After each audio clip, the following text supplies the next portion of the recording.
Kanalıma ve mutfağıma hoş geldiniz. Evet, bugün sizlere öyle güzel bir börek tarifi hazırladım ki bundan sonra hep yapmak isteyeceğiniz ve lezzetine dokusuna hayran kalacağınız bir börek tarifi oldu. Bugüne kadar hiç börek yapmamış kişiler bile bu börek tarifini rahatlıkla hazırlayabilecek ve bütün bildiğiniz börek tariflerini unutacağınız kadar güzel. Evet, fazla da kıymetli vaktinizi almak istemiyorum. Tarifimin yapılışına geçmek istiyorum. Buyurun tarifimizin yapılışına geçelim. Sizler de bu güzel börek tarifimi beğenecek misiniz? Önce iç harcımızı hazırlamakla başlayalım tarifimize. Burada 1 kilo ıspanağım var arkadaşlar. Ispanağımı ince olacak şekilde doğradım ve sonra da temiz olacak şekilde yıkadım. Şimdi hemen böyle yan tarafa alıyorum. Burada da 4 tane soğanım var. İnce olacak şekilde robotumdan geçirdim. Şimdi üzerine 1 su bardağından biraz eksik sıvı yağımı ilave ediyorum ve ocağımın üzerine alacağım. Soğanlarım yumuşayıncaya kadar pişireceğim. Sonra 1 yemek kaşığı biber salçası ilave edeceğim. Salçamı ilave ettikten sonra da 1-2 dakika daha kavuracağım ve ocağımın üzerinden alacağım. Evet, soğanımı kavurdum. Şimdi hemen ıspanağımın üzerine ilave ediyorum.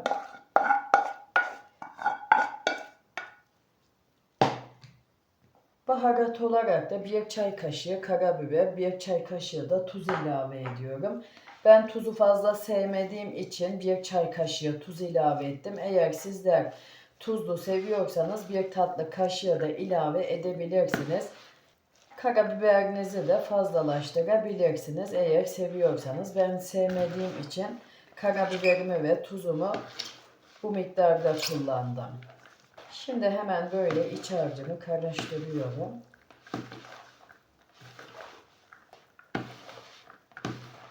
Evet, iyice karıştırdım. Şimdi hemen böyle iç harcımı yan tarafa alıyorum ve hamurumu yoğurmaya başlayacağım. Kabımın içine 2 su bardağı suyumu alıyorum. 1 su bardağı yoğurt ilave ediyorum. Yoğurdunuzun tatlı olmasına dikkat edin, ekşi olmasın. 1 çay bardağı da sıvı yağ ilave ediyorum.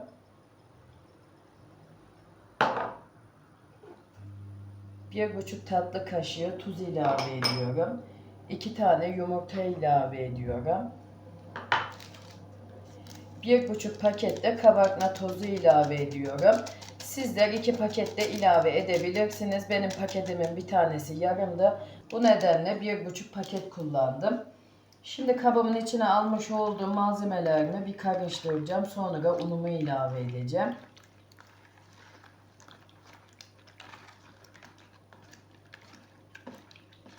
Tamam, yeterli bu kadar. Burada 7 bardak unum var. Böyle kontrollü bir şekilde ilave edip yoğuracağım. Sizler de ununuzu kontrollü bir şekilde ilave edip yoğurun hamurunuzu. Çünkü neden derseniz yumurtamızın büyüklüğünden küçüklüğüne veya unumuzun kalitesinden kalitesine de kullanmış olduğumuz un miktarında değişiklik gösterebiliyor.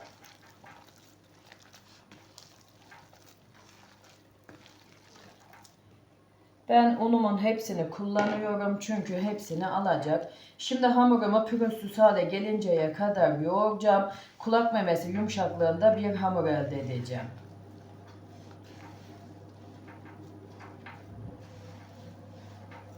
Evet, hamurumu pürüzsüz hale gelinceye kadar yoğurdum. Hemen bunu da belirteyim arkadaşlar. Hamurum çok yumuşak oldu ve sonradan 1 bardak daha un kullandım. Yani toplamda 8 bardak un kullanmış oldum. Şimdi hemen böyle masamın üzerine birazcık un alıyorum ve hamurumu bezeler haline böleceğim.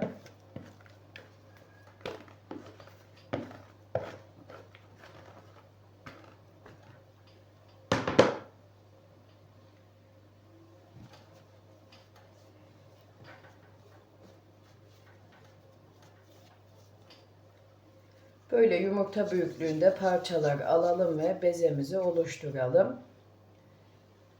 Hemen yan tarafa alıyorum.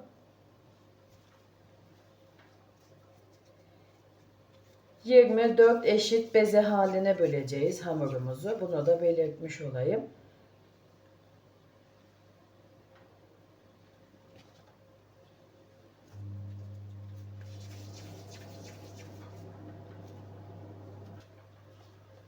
Şimdi hepsini sizlere gösterdiğim gibi yapıp bitireceğim.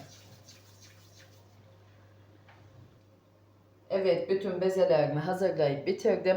Şimdi burada 125 gram eritmiş olduğum margarinim var. Üzerine 1 su bardağı da sıvı yağ ilave ediyorum ve karıştırıyorum.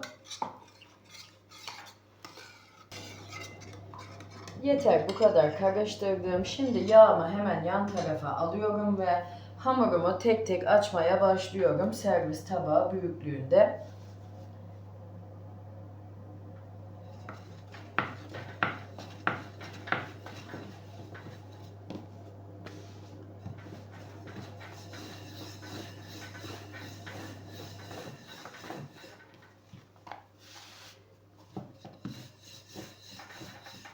Bu kadar açık büyüttüğüm yeterli. Hemen karşıya alıyorum. İkinci bezemi de aynı büyüklükte açıyorum.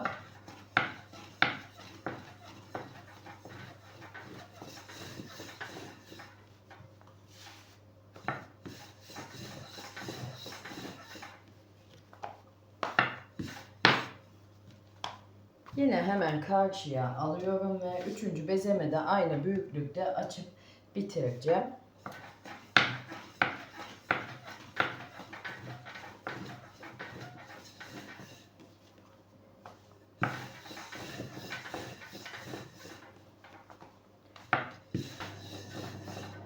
Şimdi bütün bezelerimi sizlere gösterdiğim gibi açıp bitireceğim. Hepsini sizlere gösterdiğim gibi açıp bitirdim. Şimdi hemen böyle yağımı bir karıştırıyorum ve bir kaşık alıp üzerine ilave ediyorum. Her tarafına gelecek şekilde dağıtıyorum hamurumu.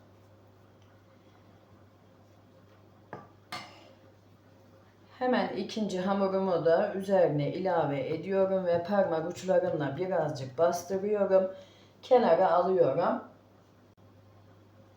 Şimdi yine açmış olduğum hamurumun bir tanesini alıyorum. Yine bir kaşık yağımdan ilave ediyorum ve her tarafına gelecek şekilde dağıtıyorum. İkinci açmış olduğum hamurumu da üzerine ilave ediyorum ve hafifçe parmak uçlarımla bastırıyorum ve kenara alıyorum. Şimdi hepsini sizlere gösterdiğim gibi yağlayıp bitireceğim. Hepsini yapıp bitirdim. Hemen burada bir püf noktası vermek istiyorum arkadaşlar. Böyle hamurlarınızı üst üste almadan önce aralarını unlayın ki yapışmasın. Şimdi hemen üzerini böyle bir buzluk poşetiyle kapatıyorum ve yarım saat dinlendireceğim. Evet, hamurum yarım saat dinlendi. Şimdi hemen böyle üzerindeki poşetimi alıyorum ve bir tanesini alıyorum. Tepsimi kenara alıyorum ve açmaya başlıyorum hamurumu.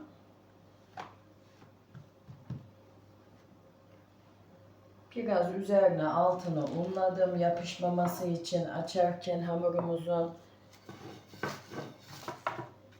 Yani yağ gibi açılıyor. Kesinlikle herkes kolaylıkla yapabilir bu börek tarifini. Hemen biraz daha unluyorum ve açmaya devam ediyorum. Hemen burada bir püf noktası vereyim arkadaşlar. Hamurunuzun ortasına basmayın. Sürekli kenarına basın. Kenarına basınca zaten ortası kendiliğinden açılıyor. Şimdi hamurumu elimden geldiği kadar büyüteceğim.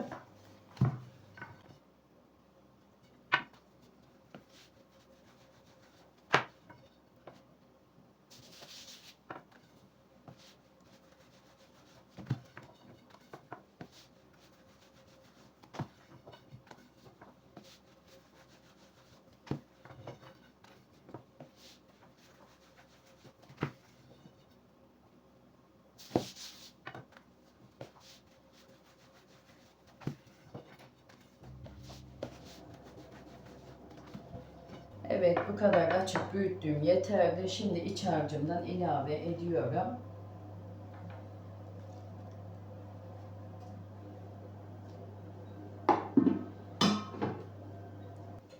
Ve gördüğünüz gibi iç harcımı dağıtıyorum parmak uçlarımla. Şimdi toparlamaya başlayıp şeklini veriyorum.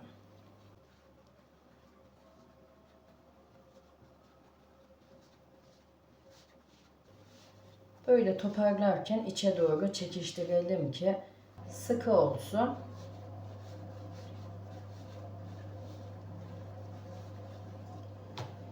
Gördüğünüz gibi toparladım ve şimdi böyle bu şekilde birazcık buruşturuyorum. Ve hemen bu şekilde sarmaya başlıyorum. Ve tepsimi getirip tepsimin içine alıyorum. Tepsimin altına da yağlı kağıt ilave ettim. Gördüğünüz gibi. Şimdi yan tarafa alıyorum ve ikinci hamurumu açmaya başlıyorum. Yine biraz masamın üzerine unluyorum hamurumun yapışmaması için. Üzerine de birazcık un ilave ediyorum ve açmaya başlıyorum.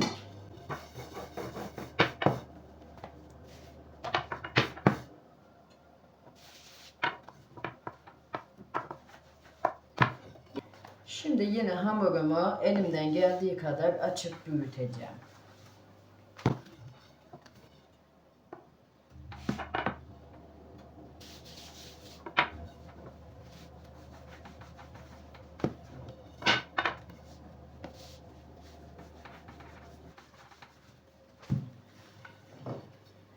Evet, bu kadar açıp büyüttüğüm yeterli. Şimdi yine iç harcımdan ilave ediyorum.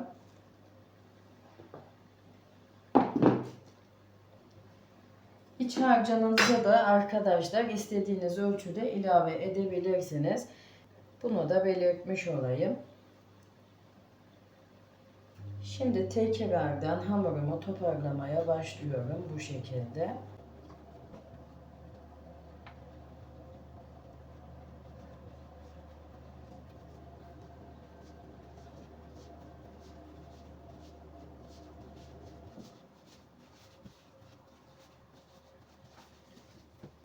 Ve şimdi tekrardan hamurumu birazcık bu şekilde buruşturuyorum.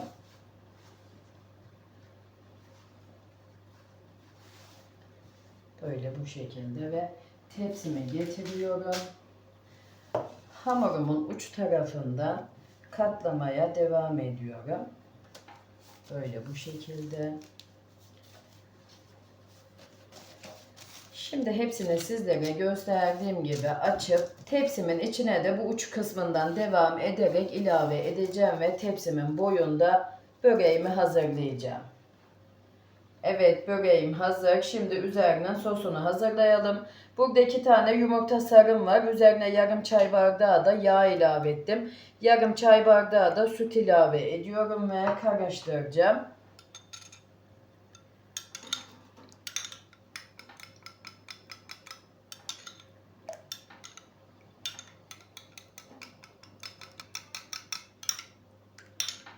Şimdi üzerine ilave ediyorum. Sonra fırçamla her tarafına dağıtacağım.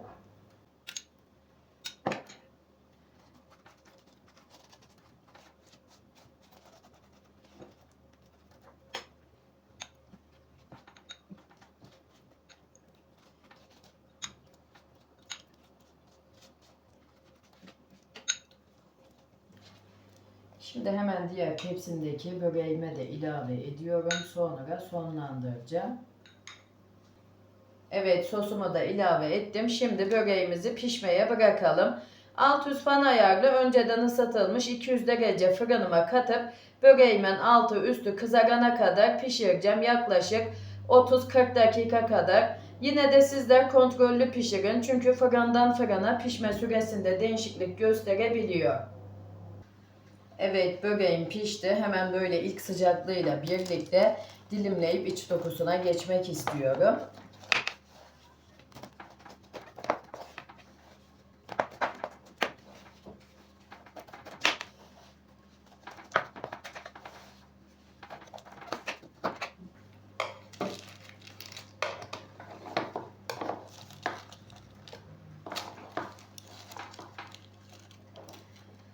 Yani o kadar güzel bir börek tarifi oldu ki kesinlikle bayılacaksınız ve inanın ki bugüne kadar hiç elini hamura vurmamış kişiler bile kolaylıkla hazırlayabilecek. Bundan da kesinlikle emin olabilirsiniz.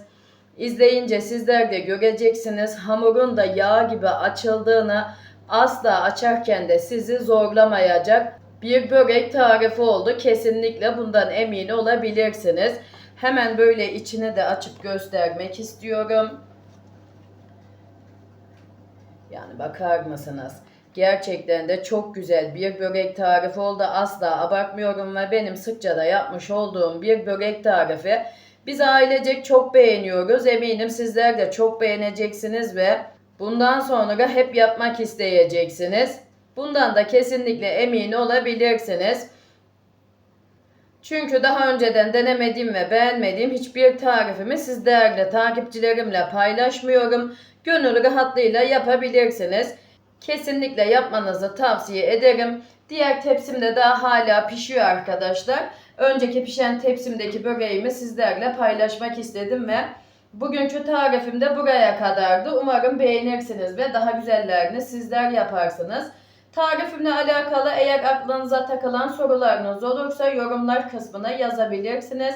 Elimden geldiği kadar hızlı cevap vermeye çalışıyorum. Bunu da her tarifimde olduğu gibi belirtmek istedim. Ve beni buraya kadar da izlediyseniz ve hala kanalıma da abone değilseniz, tariflerimi de beğeniyorsanız bir tıkla ücretsiz bir şekilde abone olup bildirim tuşlarınızı da açarsanız bundan sonraki gelecekteki bütün tariflerimden de haberdar olursunuz. Tariflerimi beğeniyorsanız sosyal medyalarınızda ve sevdiklerinizle de paylaşabilirsiniz. Kendinize iyi bakın. Allah'a emanet olun. Hoşça kalın.